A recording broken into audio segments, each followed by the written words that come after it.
heega la yidhaha maantadan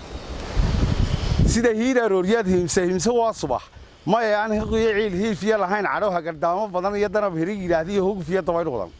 oo intuu habsamidaayso oo aan hooy dumin hedna aan waxyeelayn haleeye iyo xaraf iyo habaasweyn dusheeda iyo horehaad inta u dhaxeeyay gelin horaadkii oo xareeda halacliyo hobaq iyo biyuhu dhaam dooxu hirqanayo haween sida carruur iyo hableeye dhigood hareeraha tutubayn shimburuuna hurun heehaabayaan sare ayaa tahay habkeedu markaan ku halacsado hadalaan la garanayo hugun bay ugu beermo farxad bay hanqaartee horseedkii magaalada hidahayga dhaqankii hormoodkii aqoontay hoggaan talo ku wacan oo qaran haga taqaano qoodiya ayaan iyo hibaay wax dheertiyo haybad lagu manaysay hargeysay waxaa tahay halbowlaha dalkayga laga haga dantiisii hodan iyo kuwaan wad sida geel horweynoo beryahood intuu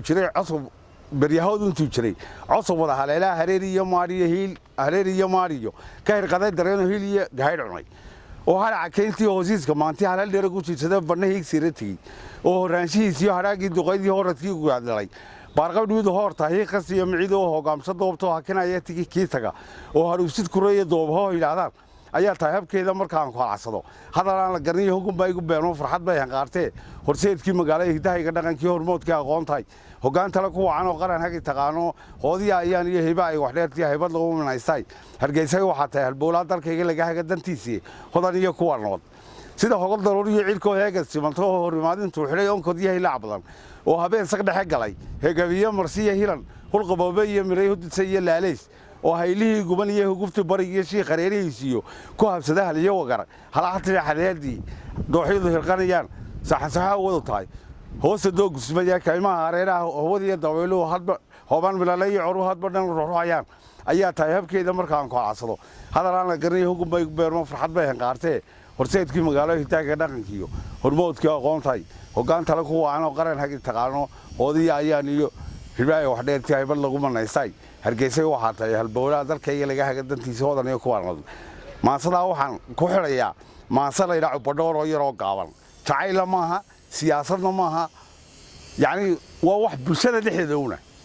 cubadhowr ha laga daayo hala baajayoyooda buuqiyo sawaxankiisa bidhaamaha inoo muuqda beryahaas ha la eego adoo biyo qabow haysta ha ka dooran bayl karaya adigoo ban weyn haysta habeen booqya ha u leexan yaraan baad wax soo baratee yaan aqoontu kula boodin garashadu ku baarsaynin caqligaagu boholyoobin afku ceebta kaa baranin waxaan abidka kugu beermin si yar ha ugu baahnaanin baalbaalka hadalkaaga beeqaa ka dhigistiisa bartaad jecesha maristeeda ujeeddada bayaankeeda weedhaada baydkeeda badadoo dhex qaadsiinin ama buuru korin fiiqan bartan dhow ka soo qaado baaya yaana kaa noqonin bilistiyo guclayntooda bilistiyo wanaagooda basbasiyo guclayntooda ididiirku barigooda bashbasheeyo khayrkooda ha ka yeelin baar qoroyo bayaca mustarigaagu yaanu noqonin boob qaawan lacag baadidoonkeedu naarta yaanu kugu boorin jahannamo bartamaheede saka waayo kugu biirtay ha ka cararin bixinteedii masaakiinta baashaadu belayaanay kugu noqonin bas adduunku weeyaane toosoo hayso baashaada ajnabigan inoo baahday bilbilada dhowaanteeda iyo baarax muuqeedu yaanu kugu ballaanaane hadhow bilan markay gaadho uga bood habsami geesta haddaad baasho tahay maanta berritana dhigaa weeye